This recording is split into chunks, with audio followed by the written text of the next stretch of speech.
நவீன கால குழப்பங்கள்ல ஒரு பெரிய குழப்பமா இருக்கு என்று சொன்னால், இந்த எண் கணிதம் என்று சொல்லலாங்க. நியூமராலஜி என்று சொல்லுவாங்க. இது வந்து பிறந்த தேதி மற்றும் பெயர்ல இருக்கக்கூடிய எழுத்துக்களுடைய அந்த எண்ணிக்கைய கூட்டி, அந்த கூட்டுத்தொகையை கொண்டு ஒருவருடைய குணாதிசயங்கள், வாழ்க்கை முறை, எதிர்கால நிகழ்வுகள், அதிர்ஷ்ட எண்கள் மற்றும் கோள்களுடைய ஆதிக்கம், இதை கணிக்கக்கூடிய ஒரு கலை தான் இந்த நியூமராலஜி என்று சொல்லுவாங்க. ஆ இது வந்து 1 முதல் 9 வரையிலான எண்களை கோள்களோடு இணைப்பாங்க. வானத்துல இருக்கக்கூடிய கோள்களோடு இணைத்து, உங்கள் வாழ்க்கையுடைய சவால்கள் மற்றும் வாய்ப்புகளை இது வெளிப்படுத்துதுன்னு சொல்லுவாங்க. ஃபார் எக்ஸாம்பிள் வந்து நம்ம பிறந்த தேதி வந்து 15 என்றால், அதாவது 1 + 5னா = 6 இல்லைங்களா? இது போல ஆட் பண்ணுவாங்க. அதேபோல பெயர்ல இருக்கக்கூடிய எழுத்துக்கள் இருக்கு இல்லைங்களா? அதனுடைய எண்களுடைய கூடுதல் அதையும் கூட்டி இது பண்ணுவாங்க. எண்கள் மற்றும் கோள்களை எப்படி இணைப்பாங்கன்னா, பொதுவான நம்பிக்கை என்னன்னா, எண் 1 வந்து சூரியன், தலைமைத்துவம் என்று சொல்லுவாங்க. எண் 2 வந்து சந்திரன், உணர்வு என்று சொல்லுவாங்க. எண் 3 என்பது வந்து குரு அப்படின்னு சொல்லுவாங்க. அதாவது அறிவு, அதை சார்ந்தது என்று. 4 வந்து ராகு அப்படின்னு சொல்லுவாங்க. அதாவது புதுமை என்று சொல்லுவாங்க. புதன் வந்து 5வது நம்பர் குடுப்பாங்க. வணிகம் என்று கனெக்ட் பண்ணுவாங்க. 6வது வந்து சுக்கிரன் என்று சொல்லுவாங்க. அது ஆடம்பரம் என்று கனெக்ட் பண்ணுவாங்க. 7வது வந்து கேது என்று சொல்லுவாங்க. ஆன்மீகம் என்று சொல்லுவாங்க. 8வது நம்பர் வந்து சனிக்கு குறிப்பாங்க. அதாவது உழைப்பை குறிக்கக்கூடியது. 9வது வந்து செவ்வாய், அதாவது தைரியத்தை குறிக்கக்கூடியது. இது எல்லாமே ஷிர்கான விஷயங்கள், மூட நம்பிக்கைகள் என்று சொல்லிடலாம். இல்லைங்களா? செயல்களே வந்து கடவுளுடைய உதவி தேவை. அது சரியா இயங்குறதுக்கு. ஒன்றோடு ஒன்று மோதிக்கொள்ளாமல். இப்ப அது எப்படி வந்து நமக்கு வந்து பலன் தரும்? பெரும்பாலும் இவங்க என்ன செய்வாங்கன்னா, இந்த நியூமராலஜிய வச்சு அ ஆக்ட் பண்ணக்கூடியவங்க, எண் கணிதம் மூலியமா உங்களுடைய அதிர்ஷ்டமான தேதி இது. வண்ணங்கள் மற்றும் பெயர்ல மாற்றம் செஞ்சு, வாழ்க்கையில முன்னேற்றம் அடைய முடியும். இப்படிலாம் பண்ண முடியும். அட்ஜஸ்ட் பண்ண முடியும்ன்னு எல்லாம் சொல்லுவாங்க. தவக்குல் என்பது வந்து நம்ம எண்கள் மேலயோ, கோள்கள் மேலயோ வைக்கக்கூடாதுங்க. இந்த எண்களையும், கோள்களையும் படைத்த ரப்பாகிய அல்லாஹ், அந்த கடவுள் மேல தான் நம்ம வைக்கணும். இல்லை என்றால் இது ஷிர்காக மாறிவிடும். பெரும்பாலும் ஜோசியத்துல தான் இத யூஸ் பண்ணுவாங்க. இந்த நியூமராலஜில. எண்ணியல் ஜோதிடம் என்று சொல்லுவாங்க. இதனுடைய மெயினான கோரான வந்து ஷிர்கான விஷயங்கள் என்னன்னு பார்த்தீங்கன்னா, இந்த எண்களுக்கு வந்து ஒரு மறைமுகமான சக்தி இருக்கு என்று சொல்லுவாங்க. இந்த எண்கள் வந்து மனிதனுடைய விதியை நிர்ணயிக்கும் என்று சொல்லுவாங்க. பெயரை வந்து என் பெயர் அதை வச்சு எண்களோடு கூட்டினால் எதிர்காலத்த நம்ம கணிக்க முடியும் என்று சொல்லுவாங்க. குறிப்பிட்ட தேதியில பொறந்தா நல்லது, கெட்டது என்று அதை சொல்லுவாங்க. உங்க பெயர் என்ன? அதுதான் உங்க வாழ்க்கைய தீர்மானிக்குது என்று சொல்லுவாங்க. திருமணம், தொழில், ஆரோக்கியம் எல்லாமே எண்களால தீர்மானிக்க முடியும் என்று இப்படிப்பட்ட ஜோசியக்காரர்கள் சொல்லுவாங்க. இது எப்படி தவறானது என்றால், அல்லாஹ்வுக்கே சொந்தமான இல்முல் கைப் மறைஞானத்தை வந்து யார் வேணா அணுக முடியும். அப்படின்னு சொல்லக்கூடிய தெள்ள தெளிவான வழிகேட்ட ஒரு சித்தாந்தம் தான் இது. குல் லா யஅலமு மன் ஃபிஸ் ஸமாவாதி வல் அர்தில் கைப இல்லல்லாஹ். வானங்களிலும் பூமியிலும் உள்ள யாரும் மறைவான விஷயத்தை அறிய மாட்டார்கள். அல்லாஹ்வை தவிர என்று அல்லாஹ் சுப்ஹானஹு வ தஆலா சொல்றான். சூரத்துன் நம்லுடைய 65வது ஆயத். வந்து அல் குர்ஆன் இதை தெளிவாக மறுக்கிறது. மறைஞானத்தை வந்து எண்களால அறிய முயற்சி செய்வது வந்து இது ஒரு தவறான வழிகேடான ஒரு விஷயம். மை எத்தபியு அக்ஸருஹும் அக்ஸருஹும் இல்லா ஸன்னா என்று அல்லாஹ் சொல்றான். அவர்கள் பெரும்பாலும் ஊகத்தை தான் பின்பற்றார்கள் என்று. சூரத்து யூனுஸுடைய 36வது ஆயத். நியூமராலஜி என்பது வந்து ஊகம் அடிப்படையிலான ஒரு கெஸ் அடிப்படையிலான ஒரு விஷயம் தான். இது ஒரு உறுதியான அறிவு கிடையாது.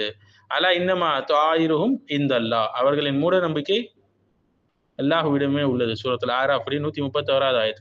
எண்கள் வந்து நல்லது செய்யும், கெட்டதை தடுக்கும் என்பது போல விஷயங்கள், தேதி வந்து விதியை தீர்மானிக்கும் என்பது எல்லாம் மூட நம்பிக்கை. இதுக்கு இஸ்லாத்துல எந்த ஒரு சம்பந்தமும் இல்லை. ஜோசியத்தை வச்சு எதிர்காலத்தை சொல்லுவது அல் சுன்னாவும் இதை மறுக்கிறது. யார் ஒரு ஜோசியக்காரன் அணுகி அவன் சொல்றதை நம்பினாங்கன்னா, அவன் முகமது ஸல்லல்லாஹு அலைஹி வஸல்லம் மீது இறக்கப்பட்டதை நிராகரித்து விட்டான் என்று நபி ஸல்லல்லாஹு அலைஹி வஸல்லம் சொல்லியிருக்காங்க. முஸ்னத் அஹ்மதுல வரக்கூடிய சஹீஹான ஹதீஸ். இன்னைக்கு இருக்கக்கூடிய நியூமராலஜிஸ்ட் தான் அந்த காலத்துல இருந்த காஹின், ஜோசியக்காரர்கள், குறி சொல்லக்கூடியவர்கள். வந்து பாவம் அதேதான். பேக்கிங் மட்டும் வேற. புது பேக்கிங்ல வந்துக்குது. அதே ஷிர்க், அதே குஃபர் தான். தியாரா என்பது இல்லை என்று நபி ஸல்லல்லாஹு அலைஹி வஸல்லம் சொன்னாங்க. மூட நம்பிக்கைக்கு இஸ்லாத்துல எந்த பங்கும் இல்லை. இமாம் இப்னு தைமிய்யா ரஹிமஹுல்லாஹ் சொல்றாங்க, எழுத்து, எண்கள் எல்லாம் வச்சு மறை விஷயத்தை கண்டுபிடிக்க நாடுவது, செயல்படுவதெல்லாம் வழிகேடர்களுடைய வழி என்று சொல்லியிருக்காங்க. இன்னும் சில பேர் என்ன செய்வாங்க என்றால், இதனுடைய நவீன வடிவங்கள் என்னென்னு சொல்லி பார்த்தீங்கன்னா, அல் குர்ஆனுக்குன்னு ஒரு கோடு இருக்கு. மறைமுகமான ஒரு கோடு இருக்கு என்று சொல்லுவாங்க. பாஸ்வேர்டு இருப்பது போல. குர்ஆனிக் கோடு என்று சொல்லுவாங்க. எண்ணியல் அற்புதம் இருக்கு அல் குர்ஆன்ல சொல்லுவாங்க. அல் குர்ஆனே 19ஆல என்ன செய்யப்பட்டிருக்கு? லாக் பண்ணப்பட்டிருக்கு அப்படின்னு சொல்லுவாங்க. இவங்களுடைய மூளை தான் லாக் பண்ணப்பட்டிருக்கு, சிந்திக்க முடியல அவங்களால. சீக்ரெட் பேட்டர்ன்லாம் இருக்கு குரான்ல, ஃபியூச்சரை ப்ரெடிக்ட் பண்ற அளவுக்கு என்றெல்லாம் சொல்லுவாங்க. இந்த நம்பர்ஸை வச்சு தப்சீரையே நம்ம ஓவர் ரைட் பண்ணிடலாம் என்று சொல்லுவாங்க. மேலும் இந்த இஸ்லாமிக் நியூமராலஜியை வந்து என்ற பெயர்ல சில வழிகேடர்கள் இருக்கிறாங்க. அது எதுலெல்லாம் யூஸ் பண்ணுவாங்க? திருமணத்துல யூஸ் பண்ணுவாங்க, பெயர் மாற்றம் செய்வதில் யூஸ் பண்ணுவாங்க, குழந்தைக்கு பெயர் வைக்கிறது, ஜோடி பொருத்தம் பார்க்கறது. இன்னும் 11:11 ஏஞ்சல் நம்பர்ஸ் இதுன்னு சொல்லுவாங்க. டிக்டாக், இன்ஸ்டாகிராம்ல பொதுவா பார்க்கலாம் இல்லைங்களா? இதெல்லாம் மூட நம்பிக்கைகள். இஸ்லாமிய வார்த்தைகளால் அலங்கரிக்கப்பட்டிருக்கு. ஆனா இஸ்லாமுக்கும் இதுக்கும் எந்த சம்பந்தமும் இல்ல. தொழிலுடைய வெற்றி, தோல்வியை வந்து நியூமராலஜி வச்சு சொல்லுவாங்க. நல்ல நாள்ல ஆரம்பிங்க, இந்த எண்களுக்கு சக்தி இருக்கு என்று. இதெல்லாம் தவக்குலுக்கு எதிரான விஷயங்கள். இது பெரும்பாலும் வந்து சமூக ஊடகங்கள் மூலியமா பரப்பப்படுது. உணர்ச்சியை தூண்டக்கூடிய வீடியோக்கள். இந்த வீடியோக்கள் வந்து அல்லாஹ் உங்களுக்கு அனுப்பியது, எல்லாருக்கும் ஷேர் பண்ணுங்கன்னா இப்படி ஆயிடும், அப்படி ஆயிடும் என்றெல்லாம் உடான்ஸ் விடுவாங்க. ஃப்ரீக்வன்சி, வைப்ரேஷன், குவாண்டம், இது என்ற இப்படி போலி அறிவியல் பெயர்கள்ல இதை ப்ரொமோட் பண்ணுவாங்க. ஸோ இதற்கான இஸ்லாமிய தீர்வு என்னன்னு பார்த்தீங்கன்னா, தவக்குல் அலல்லாஹ் வலல்லாஹி தவக்கலு என்று அல்லாஹ் சொல்றார். அவன் மீது தான் தவக்குல் வைக்க வேண்டும். இது போன்ற எண்கள் மீது, கற்கள் மீது எல்லாம் வைப்பது வந்து அது சாதாரண ஒரு பிள்ளைக்கு கூட தெரியுது மூட நம்பிக்கை என்று. நியூமராலஜிக்கு பதில் இஸ்திகாராவை ஃபாலோ பண்ணணும். அல்லாவிடம் கவுன்சில் பண்ணணும். அல்லாவிடம் வந்து நம்ம ஒரு விஷயத்தை எடுத்து வைக்கணும். திருமணமாகட்டும், தொழிலாகட்டும், வாழ்க்கையோட முடிவுகளாகட்டும், எல்லாத்திலும் இஸ்திகாராவை நாம் பேண வேண்டும். மேலும் கதிரை பற்றி சரியான புரிதலை வளர்த்துக் கொள்ளணும். விதினா என்ன? விதியில மறைமுக குறியீடுலாம் கிடையாது. விதி என்பது அல்லாஹ்வுடைய தீர்ப்பு பிளஸ் மனித முயற்சி 2ம் அடங்கக்கூடிய விஷயம் தான் விதி என்பது. அல்லாஹ்வுக்கு மட்டும் தான் தெரியும். வேற யாருக்குமே தெரியாது. ஏன் நபி ஸல்லல்லாஹு அலைஹி வஸல்லம் கூட தெரியாது விதி என்பது.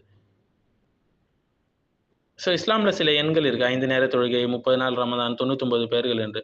இது எல்லாமே வந்து அந்த வணக்கத்தை வந்து விளக்கக்கூடிய எண்கள் தானே தவிர, இதுல ஒண்ணும் மேஜிக், மாய எண்கள்லாம் கிடையாது. இதுல நெறைய சீக்ரெட் இருக்கு அப்படின்லாம் கிடையாது. ஸோ நியூமராலஜி என்பது டோட்டலா சொல்லணும் என்றால் 4 விஷயத்துல சொல்லிடலாம். அது ஹராம், அது ஒரு மூட நம்பிக்கை, ஷிர்க்குக்கு வழிவகுக்கக்கூடியது, நவீன கால ஜோசியம். நவீன காலத்துடையது, மாடர்ன் ஜோசியம் என்று சொல்லலாம். ஸோ குர்ஆன், சுன்னா, சலஃபுடைய புரிதல். இதுதான் நமக்கான ஹக் என்பது. ஸோ நியூமராலஜி அதெல்லாம் கிடையாது. ஸோ அல்லாஹ்வின் மீது உள்ள நம்பிக்கை, எண்கள் மீது வைப்பது, தவக்குல் வைப்பது, நியூமராலஜி மேல இது வந்து ஒரு ஷிர்கான ஒரு விஷயமாக இருக்கிறது.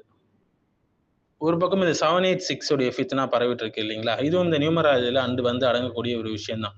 இதை வந்து அப்ஜத் என்று சொல்லுவாங்க. இந்த எழுத்துக்களை வச்சு இது பண்ணக்கூடிய இந்த மெத்தட், அரபு லெட்டர்ஸை வச்சு.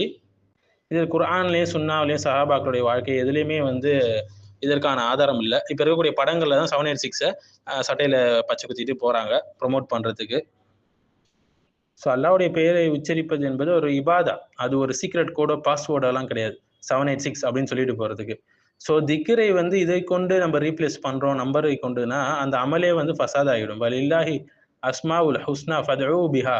அல்லாஹ்வுக்கு அழகான பெயர்கள் இருக்கிறது. ஸோ அதை கொண்டு நீங்கள் அழையுங்கள் என்று அல்லாஹ் சொல்றான். நம்பரை வச்சுலாம் அழைக்கிறது இல்லை அல்லாஹ். சுபான் அல்லாஹ். அல்லாஹ் பாதுகாக்க வேண்டும். இதற்கு ஷரியால எந்த ஒரு ஆதாரமும், அங்கீகாரமும் கிடையாது. இந்த அப்ஜத் சிஸ்டம் என்று சொல்லக்கூடிய இந்த விஷயத்துக்கு. இது வந்து யாரை சார்ந்த, யூதர்களை சார்ந்த ஒரு அவங்களுடைய பழக்க வழக்கங்கள். இஸ்லாமுக்கு முன்னாடி இருந்தே இது இருக்கிறது. ஸோ அதை கொண்டு பரக்கா தேடுவது, மறைமுகமான விஷயங்களை வந்து கணிக்க நாடுவது, நல்லது கெட்டது என்று சொல்வது, இது எல்லாமே தவறான வழிகேடான விஷயங்கள். பொதுவா பிசினஸ் சக்சஸ் ஆகணும், கடை வந்து நல்லா ஓடணும், இந்த வெஹிக்கிள்ஸ், அதாவது நம்ம யூஸ் பண்ணக்கூடிய வாகனங்கள்லாம் சேஃப்டி அது, அதனால 786 போட்டுக்கலாம் அப்படின்லாம் சொல்லுவாங்க. அதுக்கு எந்த ஒரு முகாந்தரமும் இஸ்லாத்துல இல்லை. ஏன்னா பாதுகாப்பது என்பது அல்லாஹ்விடம் மட்டும்தான் நம்ம கேட்க வேண்டும். ஸோ வந்து பிஸ்மில்லா என்று சொல்வது அது இபாதா, அது ஒரு சுன்னா. மாறாக அதை 786 நம்பர்ல எழுதிட்டு போனா அது வந்து ஒரு பிதா, அது வந்து ஒரு ஹராம். ஸோ அல் குர்ஆன்ல நிறைய அடிப்படை ஆயத்துகள் இருக்கு இந்த நியூமராலஜியை ரெஃப்யூட் பண்ணி. குறிப்பாக இதுக்கான வலுவான ஒரு மறுப்புன்னு சொன்னா சூரத்துல் ஜின் சொல்லலாம் நம்ம. 21வது ஆயத்து. குல் இன்னி லா அம்லிகு லக்கும் தர்ரம் வல ரஷதா என்ற அந்த ஆயத்து வருது. நபி ஸல்லல்லாஹு அலைஹி வஸல்லமே சொல்றாங்க, அவங்களுக்கு சக்தி இல்ல, ஆற்றல் இல்ல, அவங்களுக்கு நலவு செய்து கொள்வதற்கும், தீங்கை விட்டு அவங்க தடுத்துக் கொள்வதற்கும். ஏன்னா எல்லாமே அல்லாஹ்விடம் தான் இருக்கிறது இந்த விஷயங்கள். இப்படி இருக்கும்போது நபி ஸல்லல்லாஹு அலைஹி வஸல்லம்க்கே அந்த இது இல்லைன்னா, இந்த நம்பருக்கு எப்படி இருக்கும்? சாதாரண நம்பர் தான் அது. மேலும் அப்படியே 26வது ஆயத்தை நம்ம அப்படியே படிச்சோம்னா தெரியும். ஆலிமுல் கைபி வஃபலா யுத்ஹிரு அலா கைபிஹி அஹதா. அல்லாஹ்க்கு தான் மறைவான ஞானம் தெரியும். அவன் இதை வேறு யாருக்கும் வெளிப்படுத்த மாட்டான். சூரத்துல் நம்மளுடைய 65வது ஆயத்தும் பார்க்கலாம் இல்லைங்களா? லா யாலு மன் ஃபி ஸமாவாதி வல் அர்தில் கைப இல்லல்லாஹ். வானங்களிலும் பூமியிலும் உள்ளது மறைவான விஷயங்கள் அல்லாஹ் தவிர வேற யாராலும் அறிய முடியாது. ஸோ இந்த நியூமராலஜி என்பது ஒரு அசம்ஷன் தான், ஒரு கெஸ்ஸிங் தானே தவிர, ஊகம் தானே தவிர, அது ஒரு தெளிவான கல்வியோ நாலேஜே கிடையாது. சூரா யூனுஸ் நம்ம பார்க்கலாம். வ இன் யத்தபிஊன இல்ல துவன்ன. அவங்க வந்து தன்னை தான் பின்பற்றுறாங்கன்னு அல்லாஹ் சுப்ஹானஹு வ தஆலா சொல்றான். ஸோ சூரா ஜின்னை நம்ம சரியா படிச்சாலே இந்த நியூமராலஜின்னு நிறைய ஃபித்னாக்களை வந்து நம்ம இதெல்லாம் ஒரு ஷிர்கான குஃப்ரான விஷயங்கள் என்பதை நாம் புரிந்து கொள்ள முடியும். இது போன்ற விஷயங்களை வைத்தும் அல்லாஹ் சுப்ஹானஹு வ தஆலா நம்ம அனைவரையும் பாதுகாக்க வேண்டும்.